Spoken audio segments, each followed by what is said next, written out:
തിരുവനന്തപുരം പത്മനാഭസ്വാമി ക്ഷേത്രത്തിൽ drone പറത്തിയത് Korean യുവതിയെന്ന് സംശയം. Police emigration വിഭാഗത്തിൽ നിന്ന് കൊറിയൻ വ്ളോഗറുടെ വിശദാംശങ്ങൾ തേടി.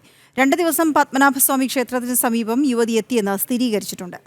പ്രശാന്ത് ശങ്കരമംഗലത്ത് ചേരുന്ന വിവരങ്ങളുമായി. പ്രശാന്ത്, സ്ഥിരീകരിക്കപ്പെട്ട വിവരങ്ങൾ എന്താണ് ലഭിച്ചത്? ഈ കൊറിയൻ യുവതിയുമായി ബന്ധപ്പെട്ട് വിവരങ്ങൾ എന്തൊക്കെ ലഭ്യമായിട്ടുണ്ട്? പ്രശാന്ത്, ഈ 2 ദിവസം ഇത്തരത്തിൽ ഡ്രോൺ പറത്തിയ ഒരു സാഹചര്യമുണ്ട്. ഇപ്പോൾ ഇതൊരു കൊറിയൻ യുവതിയാണ് എന്ന രീതിയിൽ എങ്ങനെയാണ് സംശയം വന്നത്? അവരിലേക്ക് എങ്ങനെയാണ് വന്നത്? അവരെക്കുറിച്ച് എന്തെങ്കിലും കാര്യങ്ങൾ ഐഡന്റിഫൈ ചെയ്യാൻ കഴിഞ്ഞിട്ടുണ്ടോ? വീണ, ഏപ്രിൽ മാസം 10-ാം തീയതി രാത്രി 10 മണിയോടുകൂടിയാണ് ശ്രീപത്മനാഭസ്വാമി ക്ഷേത്രത്തിൻ്റെ കിഴക്കേ നടയിൽ പുഷ്കരണിക്ക് സമീപമായിട്ട് ക്ഷേത്രക്കുളത്തിന് സമീപത്തായിട്ട് ഡ്രോൺ സാന്നിധ്യം കണ്ടെത്തുന്നത്. 2 തവണ കണ്ടെത്തി എന്നാണ് നമുക്ക് മനസ്സിലാക്കാൻ കഴിയുന്നത്. ആ പത്മനാഭസ്വാമി ക്ഷേത്രത്തിൻ്റെ ഈ ഇതിന് മുന്നിലുള്ള ക്ഷേത്രക്കുളം, ആ ക്ഷേത്രക്കുളത്തിന് കുറുകെ ഡ്രോൺ പറന്നു എന്നാണ് ഇപ്പോൾ വിവരം ലഭിക്കുന്നത്. ഒരു കൊറിയൻ യുവതിയാണെന്നാണ് ഇപ്പോൾ സംശയം. കൊറിയൻ വ്ളോഗറുടെ വിവരങ്ങൾ എമിഗ്രേഷൻ ഡിപ്പാർട്ട്മെൻറ്റുമായി ബന്ധപ്പെട്ടിട്ടുണ്ട് പോലീസ്. ബന്ധപ്പെട്ടുകൊണ്ട് ആ എമിഗ്രേഷൻ ഡിപ്പാർട്ട്മെൻറ്റിൽ ബന്ധപ്പെട്ടുകൊണ്ട് ആ യുവതിയുടെ വിവരങ്ങൾ തേടാനായിട്ടുള്ള നീക്കങ്ങൾ പോലീസിൻ്റെ ഭാഗത്തുനിന്ന് ആരംഭിച്ചു എന്നാണ് മനസ്സിലാക്കാൻ കഴിയുന്നത്. ഏതൊരു സാഹചര്യത്തിലാണ് ഇത്തരത്തിൽ പത്മനാഭസ്വാമി ക്ഷേത്രത്തിൻ്റെ മുകളിൽ അല്ലെങ്കിൽ ആ ക്ഷേത്രക്കുളത്തിന് സമീപത്തായിട്ട് ഇത്തരത്തിൽ ഡ്രോൺ പറത്താനുള്ളൊരു സാഹചര്യം ഉണ്ടായത് എന്നടക്കമുള്ള കാര്യങ്ങൾ ഇപ്പോൾ പോലീസ് അന്വേഷിച്ചു വരികയാണ്. ഏപ്രിൽ മാസം 10-ാം തീയതിയാണ് സംഭവം നടക്കുന്നത്. രാത്രിയോടുകൂടി ഏകദേശം 10 മണിയാകും. ഈ 10 മണി സമയത്താണ് ഇത്തരത്തിൽ ഡ്രോൺ പറക്കുന്നത്. ഡ്രോൺ പറന്നു എന്നതടക്കമുള്ള കാര്യങ്ങൾ വിശദമാക്കുന്ന മൊഴിയും പോലീസിന് ലഭിച്ചിട്ടുണ്ട്. ഇതിൻ്റെ കൂടി അടിസ്ഥാനത്തിലാണ് കൊറിയൻ വ്ളോഗറുടെ പേര് വിവരങ്ങളടക്കം ശേഖരിക്കുവാനുള്ള നീക്കം പോലീസ് ആരംഭിച്ചത്. ഈ അന്വേഷണ സംഘവും ആരംഭിച്ചിരിക്കുന്നത്. അവർ ബ്ലോഗറുടെ എമിഗ്രേഷൻ ഡിപ്പാർട്ട്മെൻറ്റുമായി ബന്ധപ്പെട്ട് ബ്ലോഗറുടെ ഡീറ്റെയിൽസുകൾ, വിവരങ്ങൾ എടുക്കുവാനുള്ള നീക്കങ്ങളാണ് ആരംഭിച്ചിരിക്കുന്നത്. തന്ത്രപ്രധാനമായ സ്ഥലമാണ് ഈ പത്മനാഭസ്വാമി ക്ഷേത്രം എന്ന് പറയുന്നത്. അതീവ സുരക്ഷാ വലയത്തിലുള്ളൊരു സ്ഥലം കൂടിയാണ്. ഈ സ്ഥലത്താണ് ഡ്രോൺ സാന്നിധ്യം കണ്ടെത്തുകയും ഡ്രോൺ പറക്കുകയെന്ന ഒരു സാഹചര്യം ഉണ്ടായത്. ഇതിനുശേഷം പിന്നീടാണ് ഈ പോലീസ് ഈ വിവരം അറിയുന്നത്. അറിഞ്ഞ ഉടനെ തന്നെ ഇതിനെ ആരാണ് ഈ ഡ്രോൺ പറത്തിയതെന്നടക്കമുള്ള വിവരങ്ങൾ ആരായുവാനുള്ള നീക്കങ്ങൾ നടത്തി. ഇത്തരത്തിൽ മുൻകൂർ അനുമതിയോ അല്ലെങ്കിൽ മറ്റ് പെർമിഷനുകളോ ഒന്നുമില്ലാതെ ഈ സ്ഥലത്ത് ഫോട്ടോഗ്രാഫി അടക്കം നിരോധിച്ചിരിക്കുന്ന സ്ഥലം കൂടിയാണ്. ആ ഒരു സ്ഥലത്താണ് ഇത്തരത്തിൽ ഡ്രോൺ പറക്കുന്നൊരു സാഹചര്യം ഉണ്ടായത്. വലിയ രീതിയിൽ ഇപ്പോൾ അത് വിവാദങ്ങൾ ആയിരിക്കുന്ന ഒരു സാഹചര്യം കൂടിയുണ്ട്, വിമർശനങ്ങളുമുണ്ട്. കാരണം ഈ പോലീസ് സംവിധാനം, സെക്യൂരിറ്റി സംവിധാനം ഈ പത്മനാഭസ്വാമി ക്ഷേത്രത്തിൻ്റെ 4 ചുറ്റും, അതായത് 4 നടകൾക്കും സമീപത്ത് സെക്യൂരിറ്റി സംവിധാനമുണ്ട്. അതോടൊപ്പം തന്നെ പൂർണ്ണമായും CCTV ക്യാമറകളടക്കം സജ്ജീകരിച്ചുകൊണ്ടൊരു സെക്യൂരിറ്റി സംവിധാനമാണ് പത്മനാഭസ്വാമി ക്ഷേത്രത്തിന് മുന്നിലുള്ളത്. പത്മനാഭസ്വാമി ക്ഷേത്രവും ക്ഷേത്ര പരിസരങ്ങളുമുള്ളത്.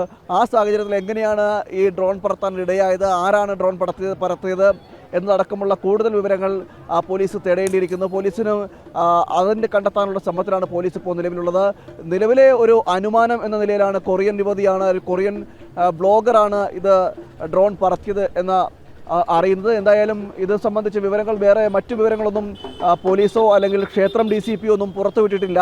ഏതായാലും ഈ വ്ളോഗറെ തിരയുന്നു. വ്ളോഗറുടെ എമിഗ്രേഷൻ ഡിപ്പാർട്ട്മെൻറ്റുമായി ബന്ധപ്പെട്ട് ബ്ലോഗറുടെ പേര് വിവരങ്ങളടക്കം ശേഖരിക്കുവാൻ പോലീസ് ഒരുങ്ങുന്നു എന്നാണ് ഇപ്പോൾ നമുക്ക് ഏറ്റവും പുതിയതായിട്ട് അറിയാൻ കഴിയുന്നത്. ഈ വിഷയം പറയുമ്പോൾ ശ്രദ്ധിക്കേണ്ട മറ്റൊരു കാര്യം എന്ന് പറയുന്നത്, ഈ ക്ഷേത്രത്തിലോ ക്ഷേത്ര പരിസരത്തോ എത്താൻ മാധ്യമപ്രവർത്തകർക്ക് പോലും വിലക്കുള്ള ഒരു സാഹചര്യമുണ്ട്. അതായത് ഞാൻ നിൽക്കുന്ന ഈ ഒരു ബാരിക്കേഡ് കടന്ന് അകത്ത് കയറി റിപ്പോർട്ട് ചെയ്യാൻ പോലും നമുക്ക് അനുവാദമില്ല. അങ്ങനെ ഈ ബാരിക്കേഡ് മറികടന്ന് അകത്ത് കയറി റിപ്പോർട്ട് ചെയ്യണമെങ്കിൽ ക്ഷേത്രം DCPയുടെ അനുമതി വേണം. ആ അനുമതിയോടുകൂടി വേണം ഇതിനുള്ളിൽ കയറി റിപ്പോർട്ട് ചെയ്യാൻ കഴിയുന്നത്. മറ്റ് കല്യാണമോ അല്ലെങ്കിൽ സേവ് ഡേറ്റ് പോലെയുള്ള കാര്യങ്ങൾക്ക് വേണ്ടിയിട്ട് പെർമിഷനോട് കൂടി തന്നെ ആളുകൾ അകത്ത് കയറി ഫോട്ടോഗ്രാഫി എടുക്കുകയും ചെയ്യും. ഫോട്ടോഗ്രാഫിയും വീഡിയോഗ്രാഫി എടുക്കും. അങ്ങനെ അതീവ സുരക്ഷാ വലയം എന്നാണ് ഈ പത്മനാഭസ്വാമി ക്ഷേത്രത്തിൻ്റെ ഈ ഭാഗങ്ങളെല്ലാം സുരക്ഷാ വലയത്തിലുള്ളതാണ്. അവിടെയാണ് ഇത്തരത്തിൽ ഗുരുതരമായൊരു അനാസ്ഥയും അതോടൊപ്പം തന്നെ സംബന്ധിച്ചിരിക്കുന്നത്. അതായത് ഈ അനാസ്ഥ സംഭവിച്ചിരിക്കുന്നത്. വലിയ രീതിയിൽ വിവാദങ്ങളും വിമർശനങ്ങളും ഉയരുന്നൊരു സാഹചര്യമുണ്ട്. കാരണം പത്മനാഭസ്വാമി ക്ഷേത്രത്തിൽ ആദ്യമായിട്ടല്ല, നേരത്തെയും പലതവണ ക്ഷേത്ര സംബന്ധമായിട്ടുള്ള സ്ഥലങ്ങളിലെല്ലാം ഇത്തരത്തിൽ ഗുരുതരമായ വീഴ്ച സംഭവിച്ചിട്ടുണ്ട്. നേരത്തെയും ക്ഷേത്രത്തിന് മുകളിലൂടെ വിമാനം പകർന്ന സാഹചര്യം ഉണ്ടായിട്ടുണ്ട്. അതോടൊപ്പം തന്നെ ക്ഷേത്രത്തിന് മുകളിലൂടെ സമീപത്തൂടെ ഡ്രോൺ പറക്കുന്ന സാഹചര്യം ഉണ്ടായിരുന്നു. ക്ഷേത്രത്തിൻ്റെ ഉള്ളിലെ കഴിഞ്ഞ ഒരു മാസം മുമ്പാണ് ക്ഷേത്രത്തിനകത്ത് സൂക്ഷിച്ചിരുന്ന സ്വർണം കാണാതെ പോകുന്ന സാഹചര്യം ഉണ്ടായിരുന്നു. പിന്നീട് അതിനെ കൂടുതൽ വിവരങ്ങളൊന്നും ഉണ്ടായില്ല. അത് മോഷണമല്ല എന്ന നിലയിലേക്ക് അത് മാറുന്നൊരു സാഹചര്യം ഉണ്ടായിരുന്നു. ഇങ്ങനെ ഈ അടുത്ത കാലത്തായിട്ട് പത്മനാഭസ്വാമി ക്ഷേത്രം കേന്ദ്രീകരിച്ചുള്ള ഗുരുതരമായ സെക്യൂരിറ്റി വീഴ്ചകൾ, സുരക്ഷാ വീഴ്ചകൾ ഉണ്ടാകുന്ന ഒരു സാഹചര്യമുണ്ട്. ഇത് ഒരു സുരക്ഷാ വീഴ്ചയായി നമുക്ക് ചൂണ്ടിക്കാണാൻ കഴിയില്ല. പോലീസിൻ്റെയും സെക്യൂരിറ്റി സംവിധാനങ്ങളുടെയും വലിയ ഒരു വീഴ്ച തന്നെയാണ് ഇവിടെ ഉണ്ടാകുന്നത്. അതുകൊണ്ടാണ് ഞാൻ ഈ വിവരങ്ങൾ കൂടി ചൂണ്ടിക്കാണിച്ചത്. ഇത്രയും സുരക്ഷ മാധ്യമങ്ങൾക്ക് പോലും വിലക്കേർപ്പെടുത്തിക്കൊണ്ടൊരു സുരക്ഷാ സംവിധാനം ഒരുക്കുമ്പോൾ ആ പഴുതടച്ച സുരക്ഷയെ മറികടന്നുകൊണ്ട് ഇത്തരത്തിൽ ഡ്രോൺ പറക്കുന്നെങ്കിൽ അത് പോലീസിൻ്റെയും അതോടൊപ്പം തന്നെ ഇവിടുത്തെ സെക്യൂരിറ്റി സംവിധാനത്തിൻ്റെയും സുരക്ഷാ വീഴ്ചയാണ് എന്ന കാര്യം കൂടി ഒന്ന് പറയേണ്ടിയിരിക്കുന്നു. എന്തായാലും ഈ കഴിഞ്ഞ ഏപ്രിൽ 10-ാം തീയതിയാണ് ഇവിടെ പത്മനാഭസ്വാമി ക്ഷേത്രത്തിൻ്റെ ക്ഷേത്രക്കുളത്തിന് മുകളിലൂടെ ഡ്രോൺ പറക്കുന്നത്. ഡ്രോൺ 2 ദിവസം പറന്നു എന്നാണ്. 2 ദിവസവും യുവതി ഈ ക്ഷേത്രക്കുളത്തിന് സമീപത്ത് പത്മനാഭസ്വാമി ക്ഷേത്രത്തിന് സമീപത്ത് എത്തിയെന്നും വിവരങ്ങൾ പോലീസിന് ലഭിക്കുന്നു. എന്തായാലും എമിഗ്രേഷൻ ഡിപ്പാർട്ട്മെൻറ്റുമായിട്ടെല്ലാം ബന്ധപ്പെട്ട് കഴിഞ്ഞു കൊറിയൻ ബ്ലോഗറുടെ വിവരങ്ങൾ ശേഖരിക്കാൻ. കൊറിയൻ നിന്നുള്ള ഒരു യുവതിയാണെന്നൊക്കെയാണ് ഇപ്പോൾ പ്രാഥമികമായിട്ടുള്ള ഒരു വിലയിരുത്തൽ നടക്കുന്നത്. നമ്മളെന്തായാലും DCP-യുമായും ഈ വിവരം ചോദിച്ചറിയും. എന്താണ് സംഭവിച്ചതെന്നടക്കമുള്ള കാര്യങ്ങൾ പത്മനാഭസ്വാമി ക്ഷേത്രത്തിൻ്റെ DCP-യുമായി സംസാരിക്കുന്നുണ്ട്.